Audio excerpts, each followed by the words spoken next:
Hello, good morning વલોકીઓ. આપણે આગળના video લેક્ચરની અંદર વિદ્યુત ક્ષેત્ર અને વિદ્યુત ભાર વિશે વાતો કરી છે. એમાં આપણે વિદ્યુત ક્ષેત્રની વાતમાં બધી કમ્પ્લીટ કરી ચૂક્યા છે. હવે આપણે આજે વાત કરશું વિદ્યુત ડાયપોલ. આપણે હવે આજે આ થિયરીમાં આગળ વધશું. એક્ઝામ્પલ અને બધી વસ્તુઓ પર આપણે ઓલરેડી સોલ્વ કરી ચૂક્યા છે. મેક્સિમમ પોસિબલ હતા એટલે બધા જેટલા તમને ટેક્સ્ટ બુકની અંદર એક્ઝામ્પલ આપેલા છે તે પણ સોલ્વ કરાવી દીધા છે અત્યાર સુધી. હજી બાકી હશે તો એ પણ તમને એનું સોલ્યુશન તમને બધી વસ્તુ મળી જશે. ઓકે, હવે આજે આપણે વાત કરશું વિદ્યુત ડાયપોલ. કોની વાત કરશું આપણે? વિદ્યુત ડાયપોલ.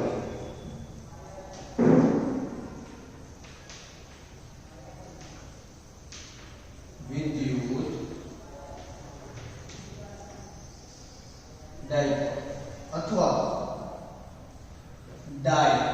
અહીંયા વર્ડ લખેલ છે ડાય. તો ડાય નો મતલબ થાય બે. ડાય નો મતલબ શું થશે? બે. પોલ નો મતલબ થાય ધ્રુવ. તો એને કહેવામાં આવે છે દ્વિધ્રુવી. શું કહેવામાં આવે છે? દ્વિધ્રુવી.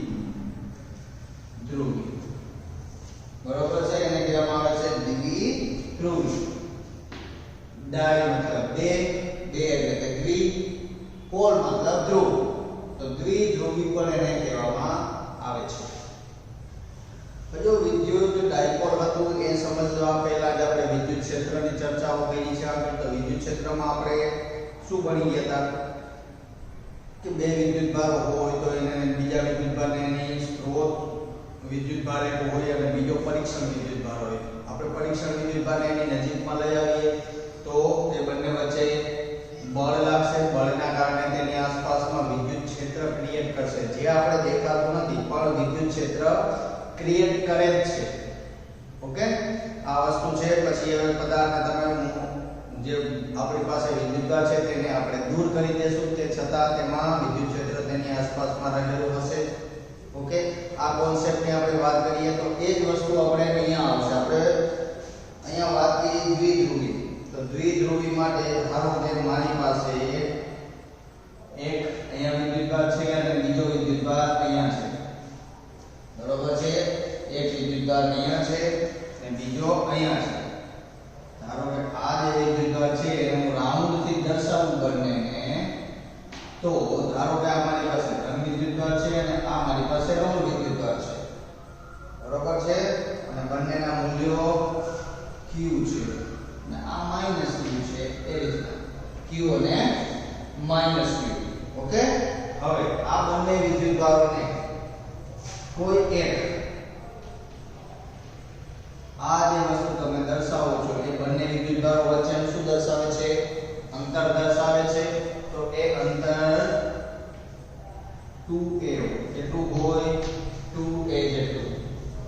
તો બે વિદ્યુતભારોને, એક ધન વિદ્યુતભાર અને એક ઋણ વિદ્યુતભાર ને નિશ્ચિત અંતરે 2a જેટલા નિશ્ચિત અંતરે રાખવાથી જે તંત્ર બને છે એને શું કહેવાય? વિદ્યુત ડાયપોલ. તો આ થઈ જશે વિદ્યુત ડાયપોલનું સ્ટ્રક્ચર. યાદ રાખવાનું, વિદ્યુત ડાયપોલ માટે બે વિદ્યુતભાર, એક ધન એક ઋણ, એ બંનેને નિશ્ચિત અંતરે ગોઠવી દો એટલે તમારું સ્ટ્રક્ચર તંત્ર તૈયાર થશે, વિદ્યુત ડાયપોલ. ઓકે, તો આ જે વસ્તુ હું બોલ્યો છું એ જ વસ્તુ આપણે હવે આગળ થિયરીમાં લખવાની થશે. જે વસ્તુ અત્યારે બોલ્યો છું તે જ.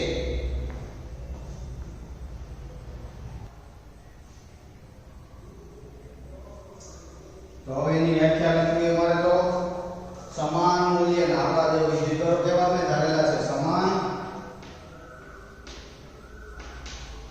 મૂલ્યના અને બંને કેવા છે? વિજાતીય. વિજાતીય પ્રકારના, સમાન મૂલ્યના અને વિજાતીય પ્રકારના બે વિદ્યુતભારોને, પ્રકારના આપણી પાસે કેટલા વિદ્યુતભાર છે? બે. બે વિદ્યુત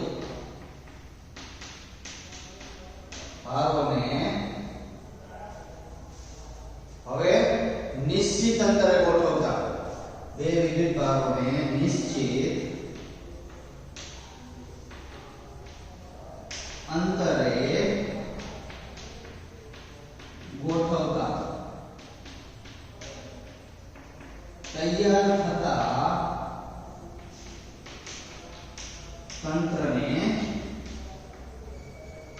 વિદ્યુત ડાયપોલ કહે છે. જે તંત્ર તૈયાર થાય છે તેને શું કહેવામાં આવે છે? વિદ્યુત ડાયપોલ. ઓકે, હવે આપણે આ જે વ્યાખ્યા કીધી. હવે બીજી વસ્તુ એક નોટિસ કરો કે આ ડાયપોલ પરનો પરિણામી વિદ્યુતભાર શું થશે? આપણે આગળ વિદ્યુતભારનો બેઝિક સરવાળો યાદ કરો, ગુણધર્મ નંબર. તો સરવાળામાં આપણે શું કરતા હતા? વિદ્યુતભારનો સરવાળો પ્લસ વિદ્યુતભાર હોય એટલે પ્લસ લઈને સરવાળો અને માઈનસ હોય એટલે માઈનસ. તો આના ઉપરથી આ વિદ્યુત ડાયપોલ પર નો પરિણામી વિદ્યુતભાર મારે મેળવવો હોય તો મેળવી શકું છું. બે જ વિદ્યુતભાર છે ટોટલ, એકદમ સેકન્ડ છે અને બંને કેવા છે? સમાન મૂલ્યના. તો એનો સરવાળો શું થાય? શૂન્ય. બરોબર છે? જવાબ શું આવશે? હંમેશા શૂન્ય.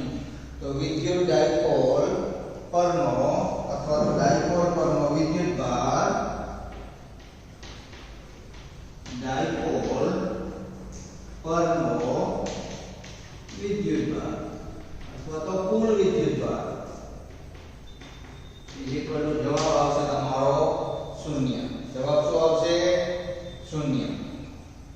હવે બીજી એક વસ્તુ ડાયપોલની યાદ રાખજો કે આપણે જે બંને વિદ્યુતભારો જે રાખેલા છે એ બંને અલગ અલગ સ્થાન ઉપર છે.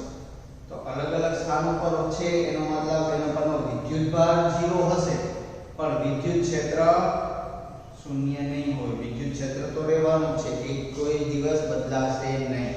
અલગ અલગ સ્થાનો ઉપર છે એનો મતલબ તે વિદ્યુત ક્ષેત્ર પણ ઉત્પન્ન કરશે. તો બીજો પોઈન્ટ પણ તમે લખી શકો છો કે પરંતુ તંત્રમાં બંને વિદ્યુતભારોના સ્થાન અલગ અલગ હોવાથી તંત્રમાં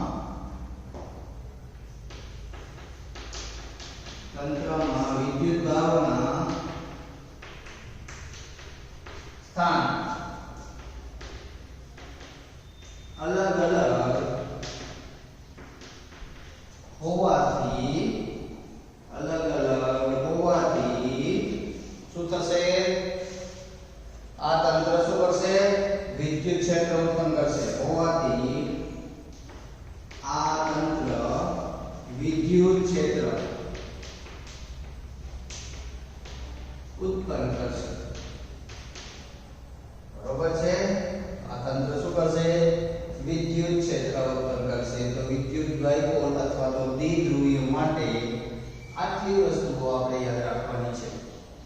ઓકે, હવે આ જ થિયરી ઉપરથી મારે એક ભૌતિક રાશિને ઇન્ટ્રોડ્યુસ કરવી પડશે. આ જ થિયરી પરથી મારે એક ભૌતિક રાશિને ઇન્ટ્રોડ્યુસ કરવી પડશે અને એનું નામ છે ડાયપોલ મોમેન્ટ અથવા તો P વડે દર્શાવાય. અને ડાયપોલ મોમેન્ટ સદિશ રાશિ છે એટલે સદિશ હોય તો આપણે એની ઉપર તીરની નિશાની ફરજિયાતપણે કરવી પડે છે. ઓકે, તો હવે આપણે વાત કરીએ ડાયપોલ મોમેન્ટ. પહેલા તો આપણે વાત કરશું ડાયપોલ મોમેન્ટ નું ગુજરાતી નામ. ડાયપોલ મોમેન્ટ નું ગુજરાતી નામ થશે ડાયપોલ એટલે કે દ્વિધ્રુવી, મોમેન્ટ એટલે ચાપ માત્રા. તો આને કહેવામાં આવે છે ગુજરાતીમાં દ્વિધ્રુવીની ચાપ માત્રા. દ્વિધ્રુવીની ચાપ માત્રા. બરોબર છે? હવે એની વ્યાખ્યા ડાયપોલ નું આખું જે તંત્ર છે તેના ઉપરથી જ આપણે એની વ્યાખ્યા તૈયાર થશે. તો કઈ રીતના? જ્યાં ડાયપોલ નું તંત્ર છે તેમાંથી કોઈ પણ એક વિદ્યુતભારનું મૂલ્ય અને તે બંને વિદ્યુતભાર વચ્ચે રહેલા અંતરના ગુણાકારને ડાયપોલ મોમેન્ટ અથવા તો દ્વિધ્રુવીની ચાપ માત્રા કહેવાય છે. ઓકે, તો હવે એની વ્યાખ્યા લખીએ તો ડાયપોલના તંત્રમાં વ્યાખ્યા થશે ડાયપોલના તંત્રમાં રહેલા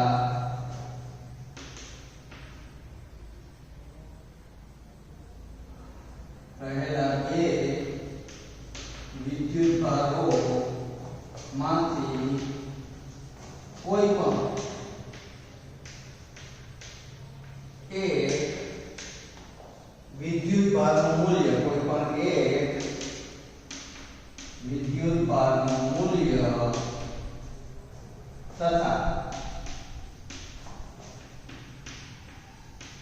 તેમની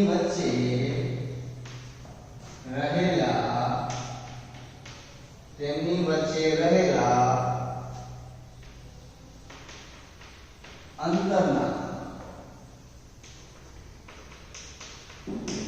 ગુણાકારને શું કહેવામાં આવે છે? ડાયપોલ મોમેન્ટ કહેવાય. હવે જે વસ્તુ ગુજરાતીમાં લખી છે એને આપણે સમીકરણ સ્વરૂપમાં દર્શાવીએ તો જો P કોઈ પણ એકનું મૂલ્ય એટલે હું Q લઉં છું, બરાબર છે? માઈનસ પર લઈ શકો છો, પણ તકલીફ શું થશે એમાં?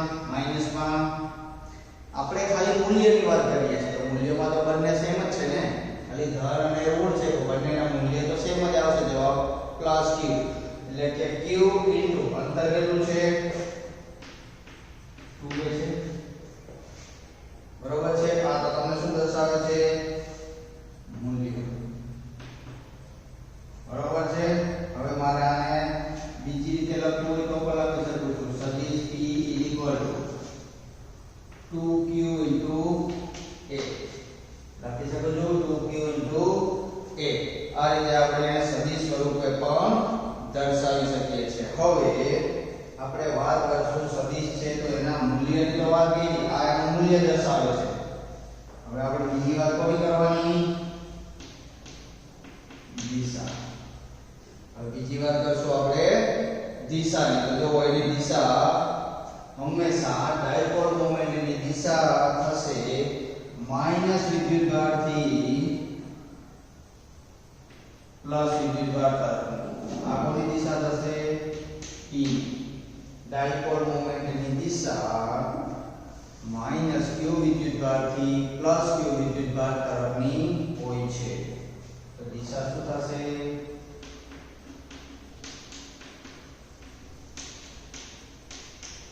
ડાયપોલ મોમેન્ટની દિશા માઈનસ q વિદ્યુતભાર થી પ્લસ q વિદ્યુતભાર તરફની હોય, બરોબર છે? માઈનસ q વિદ્યુતભાર થી પ્લસ q વિદ્યુતભાર તરફની હોય છે. હવે આપણે એના એકમની વાત કરીએ.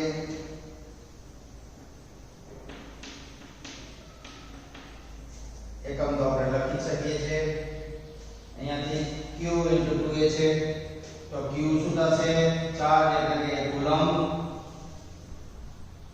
અને a એટલે અંતર છે તો અંતર આપણે કેમ પાસે મીટરમાં તો આ થશે કુલમ્બ ગુણ્યા મીટર. કુલમ્બ ગુણ્યા મીટર આ થશે તમારું એકમ. હવે એકમ જાણતા હોય તો આપણે બીજી વસ્તુ લખી જ નાખવાની હંમેશા. પારિમાણિક સૂત્ર કમ્પલસરી લખી નાખવાનું. હવે કુલમ્બ છે તો કુલમ્બને આપણે પારિમાણિક સૂત્ર લખવું હોય તો P એનું પારિમાણિક સાથે તો કુલમ્બ છે તો કુલમ્બનું પારિમાણિક સૂત્ર આપણે એને Q1 લખીએ છીએ. મીટર છે તો એને L1 તો Q1 L1 એ થશે એનું પારિમાણિક સૂત્ર. હજી બીજા સૂત્રમાં આપણે કન્વર્ટ કરવું હોય તો આપણે આગળ જાણીએ છીએ કે Q = IT છે. આના ઉપર જો Q નું પારિમાણિક સૂત્ર લખું તો થશે I એટલે પ્રવાહ એટલે એમ્પિયર માટે A1 t સમય છે તો t1 તો આ વસ્તુને હું પુટ કરી દઉં તો મને મળશે A1 t1 L1 બધા ઘાત 1 1 1 છે. તો આ થઈ જશે આપણું પારિમાણિક સૂત્ર ડાયપોલ મોમેન્ટ. તો આ બેઝિક વસ્તુ છે ડાયપોલ મોમેન્ટની. તમે આ વસ્તુને ધ્યાનથી દઈ અને થિયરી કરી શકો છો. ઓકે, વિદ્યુત ડાયપોલ પેલા ભણ્યા, એના માટે બે વિદ્યુતભારો હોવા જરૂરી છે આપણી પાસે. પછી વિદ્યુત ડાયપોલનું વાત કરી લીધી કમ્પ્લીટ. પછી એના ઉપર જે ભૌતિક રાશિ આપણે ઇન્ટ્રોડ્યુસ કરશું P, ડાયપોલ મોમેન્ટ. તો ડાયપોલ મોમેન્ટ ડાયપોલના સ્ટ્રક્ચર ઉપરથી જ આવશે. કોઈ એક વિદ્યુતભારના મૂલ્ય અને તેમની વચ્ચેના અંતરના ગુણાકારને ડાયપોલ મોમેન્ટ કહેવાય. મળી ગયું એકમ, પારિમાણિક સૂત્ર, બધી વસ્તુઓ કમ્પ્લીટ આવી ગઈ છે. ઓકે, તો હવે જ્યારે આપણે અહીંયા આજે આ લેક્ચર કમ્પ્લીટ કરશું અત્યારે, પછી નેક્સ્ટ બીજી થિયરી ભણશું અને પ્લસ હજી આગળ એક બે દાખલાઓ બાકી રહી ગયા છે, તો તેનું સોલ્યુશન પણ તમને આજે જ આપી દઉં છું. ઓકે, તો વિદ્યુત ક્ષેત્રના દાખલાઓ છે તેનું સોલ્યુશન આજે તમને આપું છું.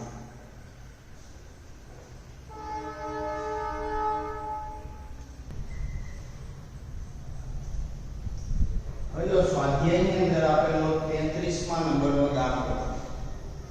જો 33મા નંબરના દાખલામાં શું કહેવામાં આવે છે કે m તલ અને -q વિદ્યુતભાર ધરાવતો એક કણ બે વિદ્યુતભારિત પ્લેટોની વચ્ચે vx વેગથી પ્રારંભમાં x અક્ષને સમાંતરે દાખલ થાય છે. દરેક પ્લેટની લંબાઈ l છે અને પ્લેટો વચ્ચેનો સમાન વિદ્યુત ક્ષેત્ર જાળવી રાખવામાં આવે છે. તો દર્શાવો કે પ્લેટના દૂરના છેડે કણનું શિરોલંબ વિચલન, દૂરના છેડે આ છેડે આ પ્રારંભનો છેડો છે, તો અંતિમ છેડે પરાવર્તિત વિચલન એટલે કે આ ઉપરની તરફ થતું વિચલન એ વિચલન qel² ભાગ્યા આ થશે. એ આપણે મેળવવાનું છે. ઓકે, હવે આકૃતિ તમને ઓલરેડી આપેલી છે. કીધું તો શું છે, એક એક વસ્તુ જોતા m દળ છે, m દળ દર્શાવી દીધું. -q વિદ્યુતભાર છે, તો આ -q વિદ્યુતભાર છે. હવે આ વિદ્યુતભાર આ બે પ્લેટો છે, આ પ્લેટોની વચ્ચે vx વેગથી આ રીતના x અક્ષને સમાંતર હોય એવી રીતના અંદર ગતિ કરે છે. તો આપણે આ દર્શાવી દીધું છે, થાય છે ગતિ. લંબાઈ l દર્શાવી છે. હવે પ્લેટો વચ્ચે સમાન વિદ્યુતભાર આપણે જાળવી રાખવાનો છે. બરોબર છે. તો આપણે આ વિચલન મેળવવાનું છે. એનો મતલબ આ જે કણ છે એ ગતિ કરીને કે તો ઉપર જાય કે તો નીચેની પ્લેટ તરફ જાય કે કોઈ પણ રીતના ગતિ કરી શકે છે. તો ઉપર વિચલન જે થશે તો આ વિચલન કેટલું છે તે આપણે મેળવવાનું છે. અને તમે જવાબ આપી દીધો છે, આ જ સાબિત કરવાનું છે આપણે. તો હવે પહેલી વસ્તુ કે કણ જે છે એ પેલા સમક્ષિતિજ દિશામાં vx વેગથી ગતિ કરે છે, આપણે એની વાત કરીએ. કણ જે છે આપણું તે સમક્ષિતિજ દિશામાં vx વેગથી ગતિ કરે છે, તો આપણને ગતિ કરવા માટે અંતર આપેલું છે. અંતર છે l લંબાઈની પ્લેટ છે, તો એ ગતિ કેટલી કરશે? l લંબાઈ કેટલી જ કરવાનો છે ને, એનાથી વધારે તો નહીં કરે. હવે તો હું એવું ધારી લઉં કે ધારો કે સમક્ષિતિજ દિશામાં vx વેગથી એક કણ l અંતર જેટલું t સમયમાં ગતિ કરે છે. આવું મેં ધારી લીધું છે. તો ચલો આ સ્ટેટમેન્ટ આપણે લખી નાખીએ. તો અહીં કણ, આ સ્ટેટમેન્ટ હું અહીંયાથી સ્ટાર્ટ કરું છું લખવાનું. અહીં કણ સમક્ષિતિજ દિશામાં,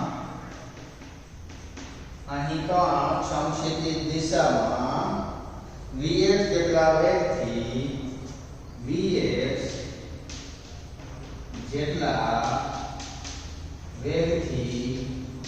t સમયમાં l જેટલું અંતર કાપે છે. બરોબર છે. આપણને ખબર નથી કેટલો સમયગાળો છે, તો આપણે કઈ દીધી વાત કરી કે t સમય જેટલો અંતર કાપે છે. અંતર આપેલું છે, વેગ આપેલો છે, તો સમય મેળવી શકીએ આપણે. ઓકે, બરોબર છે. તો આપણી પાસે ફોર્મ્યુલા શું થશે? વેગ અંતરના છેદમાં સમય થશે. તો વેગ શું છે મારી પાસે? vx, અંતર મારી પાસે છે l અને સમય t.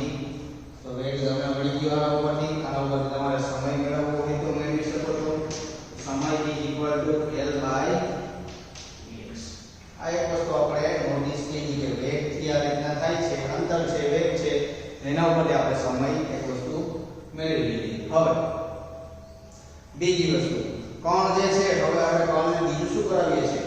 આ સમાન વિદ્યુત ક્ષેત્રની અંદર દાખલ કરાવીએ છીએ.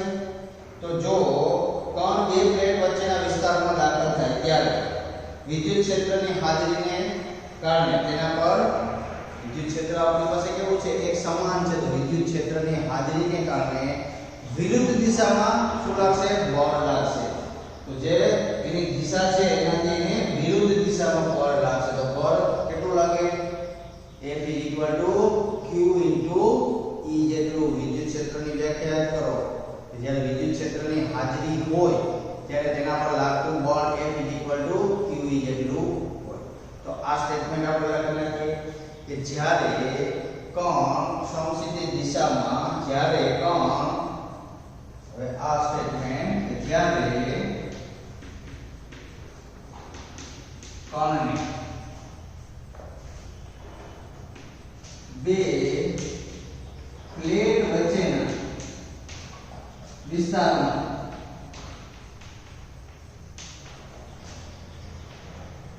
દાખલ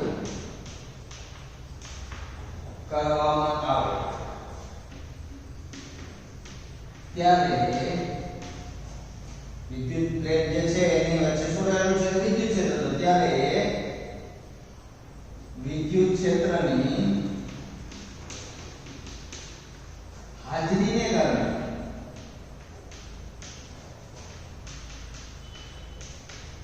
વિરુદ્ધ દિશામાં બળ લાગશે શું લાગશે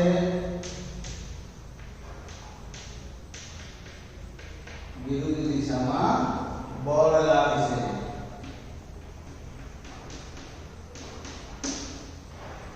તો એ બળ કેટલું હશે F q E જેટલું F બળ બરાબર આપણી પાસે ફોર્મ્યુલા છે ન્યૂટનની ગતિના નિયમ ઉપરથી m * a = qe તો ઇમ્પ્લાઇઝ અહીંયા એક પ્રવેગ બરાબર શું મળી જાય તમને qe/m બરોબર છે પ્રવેગ અને વેગ છે તો મારે પ્રવેગ જ મેળવવો પડશે મારી પાસે એનો કોઈ જગ્યાએ બળનો ઉલ્લેખ નથી સાબિત કરવામાં આપણે વેગ મેળવીએ છીએ તો હવે આપણે પ્રવેગ પણ મેળવવો જ પડશે બળને આપણે બાદ કરવું પડશે તો જો આ સમીકરણ qe/m તો એ qe તો છે છેદમાં m પણ છે તો આપણે જે સાબિત કરીએ છીએ એ તરફ જઈ રહ્યા છે એ સાચું છે કેમ કે અહીંયા qe/m છે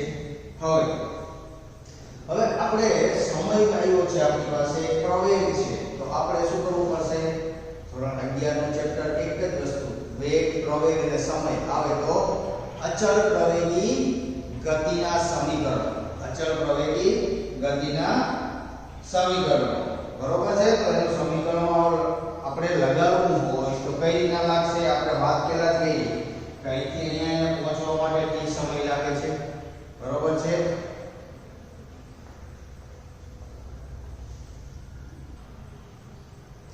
તો હવે પછી આપણે આગળ કઈ રીતના વધશું જો આગળ વધવા માટે જો કણને એક છેડાથી બીજા છેડા પર પહોંચતા લાગતો સમય t હોય તો લાગતો સમય શું હોય t હોય તો t સમયમાં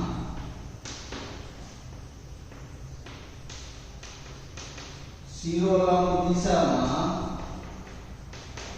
થતું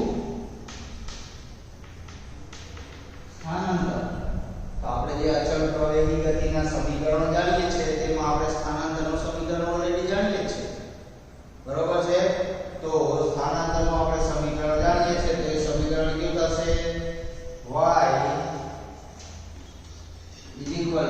ત્યાં આપણે x લેતા પણ આપણે અહીંયા આપણે નામ y આપેલું છે તો આપણે y લેશું તો x v0t તો અહીંયા same y v0t plus 1/2 a t2 આ આપણી પાસે સમીકરણ છે બરોબર તો હવે આપણી પાસે જે સમીકરણ છે એમાં પ્રારંભિક વેગ જ્યારે શરૂઆત કણ ગતિ કરતું હોય ત્યારે હંમેશા શું હોય 0 હોય આપણે ઓલરેડી ખબર જ છે કોઈ પણ પદાર્થ ગતિ હોય તો એની શરૂઆતની સ્થિતિમાં તે સ્થિર હોય તો સ્થિર સ્થિતિનો વેગ શૂન્ય કહેવાય તો આ શું થઈ જશે 0 તો ઇઝ ઇક્વલ ટુ તમારી પાસે છે 1/2 a t નો સ્ક્વેર તો ઇઝ ઇક્વલ ટુ 1/2 a તમારી પાસે છે qe/m તો 1/2 qe/m અને અહીંયા છે t નો વર્ગ તો y is equal to qe/2m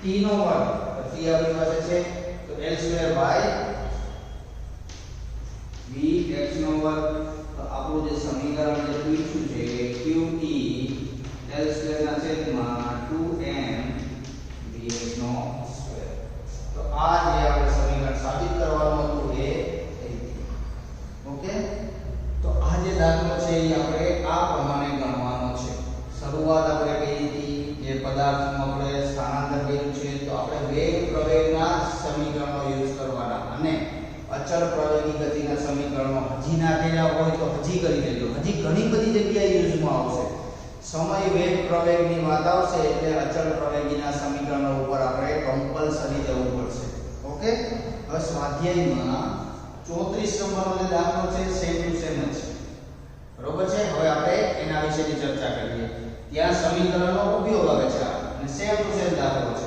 okay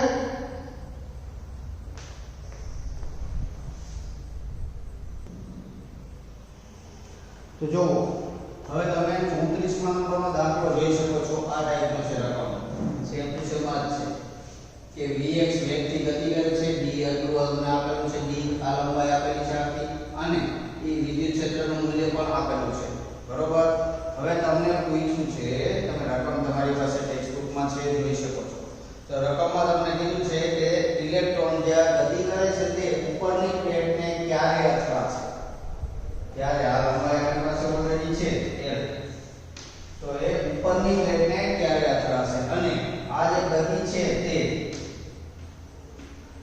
મધ્યમાં વચ્ચેથી કરવામાં આવે છે ગતિ નીચેથી કે ઉપરથી નહીં વચ્ચેના ભાગમાંથી મધ્યથી ધારો કે આ ગતિ આ પ્રમાણે મધ્ય લાઈન છે આ વચ્ચેની લાઈન ત્યાંથી ગતિ કરે છે અને વિચલન પણ આમ જ થશે ને આ ઉપરની તરફ વિચલન થશે તો મધ્યથી અને આટલું વિચલન કેટલું થાય આપણી પાસે આ મૂલ્ય y બરાબર ઇક્વલ ટુ ને શું કામ કેમ કે આટલી જ વસ્તુ આપણે કરવાની છે d નું અડધું થશે આ મૂલ્ય એટલે વચ્ચેથી ગતિ કરીએ છીએ એટલે ઓકે તો અહીંયા 0.5/2 તો અહીંયા 0.25 સેન્ટીમીટર અથવા તો 0.25 ગુણ્યા 10 ની માઈનસ 2 ઘાત મીટર ઓકે 10 ની માઈનસ 2 ઘાત મીટર તો આ રીતના આપણે એનું કન્વર્ઝેશન કરી શકીએ છીએ તો ઇલેક્ટ્રોન આ v વેગથી ગતિ કરે છે ત્યારનું આ છે તમને શિરોલંબ દિશામાં થતું સ્થાનાંતર આ મળી ગયું તો આપણી પાસે ફોર્મ્યુલા છે શિરોલંબ દિશામાં થતા સ્થાનાંતરનો તો y qe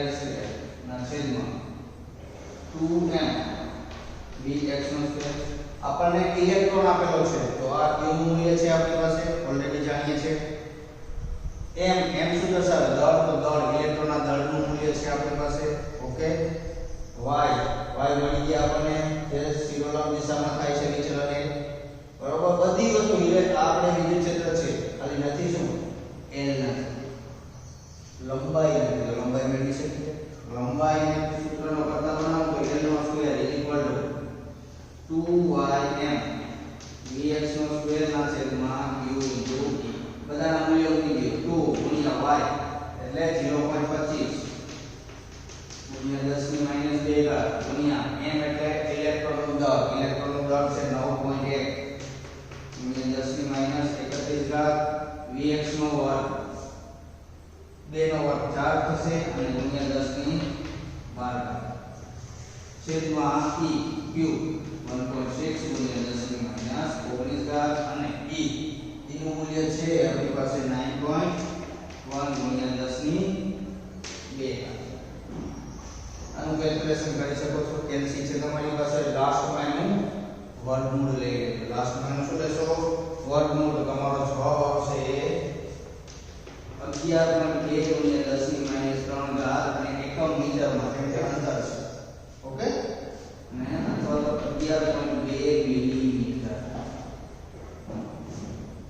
તો જ્યારે આ મધ્યમાંથી સ્ટાર્ટ કરતા હોય ત્યારે વિચલન d/2 જેટલું થાય. હવે હું તમને હોમવર્કમાં ક્વેશ્ચન આપું કે ધારો કે આ ઇલેક્ટ્રોન એ નીચેના છેડેથી વિચલન કરે છે, ત્યારે તમારો જવાબ શું આવશે તે તમે ગણી શકો છો.